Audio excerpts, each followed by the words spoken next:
আসসালামু আলাইকুম। সবাই কেমন আছেন? আশা করি সবাই ভালো আছেন। আলহামদুলিল্লাহ আমি ভালো আছি, তবে এই মুরগিটার জন্য ভালো নাই।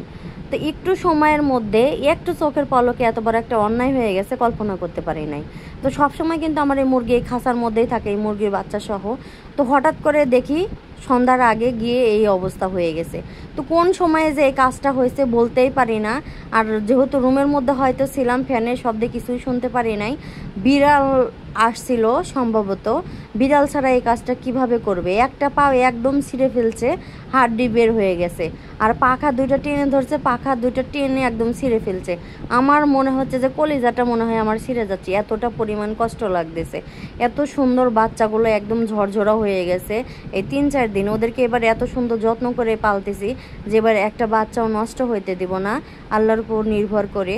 কিন্তু এরকম একটা কাজ হয়ে গেল, আমার এতটা খারাপ লাগতেছে যে কি বলবো। যে একবার যদি টের পাইতাম যে কখন বিড়াল আসছে, কিছুই বলতে পারি না। এটা কখন হয়েছে কোনো কমে আমি বলতেই পারি না। কারণ একটা বিড়াল যখন আসে, যেহেতু বাড়িতে কিন্তু আমার 3-4টা এখন এই বাচ্চাওয়ালা মুরগি আছে, তো কোনো কারোই শব্দ শুনতে আমি পাই নাই যে কখন কি করে এই বাচ্চাটা এভাবে খাম করে চলে গেছে। বাচ্চাটা এত সুন্দর সুস্থ ছিল, এখনো পর্যন্ত এই পাওয়াটা একটা পাওয়া যে একদম ছিঁড়ে ফেলছে, হাড্ডি বের হয়ে গেছে। তারপরে আবার ওর পাখনা দুটো ছিঁড়ে ফেলছে, তাও কিন্তু বোঝা যাচ্ছে না যে ও অসুস্থ, ওর পাও নেই। ও এতটা পরিমাণে এখনও সুস্থ আছে, এখনও বেঁচেই আছে। 3-4 ঘন্টা ধরে এখনও এভাবে সুস্থই আছে। তো কি বলবো, আসলে এরকম হলে কিন্তু অনেকটা খারাপ লাগে। যেহেতু আরও বাচ্চা মুরগি, তো ওর জানও বের হচ্ছে না, ও আবার বাঁচার তো আশঙ্কা নাই, মারা যাবে, এতটা খারাপ লাগতেছে। এখানে কিন্তু অনেকগুলো বাচ্চার মা আছে, আর এই বিড়াল টিড়াল আসলে কিন্তু সব মুরগি কিন্তু অনেক ডাকাডাকি করে, কিন্তু কোনো শব্দই পাই নাই।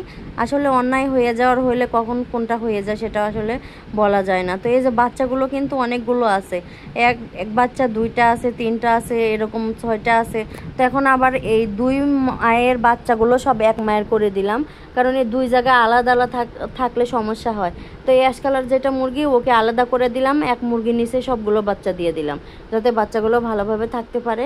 আর একটা খাঁচা হলে এটা আটকায় রাখতে পারবো, আর কোনো সমস্যা হবে না। তো এখন থেকে দেখবো যে বিড়াল কোন দিক থেকে আসে, খেয়াল রাখবো।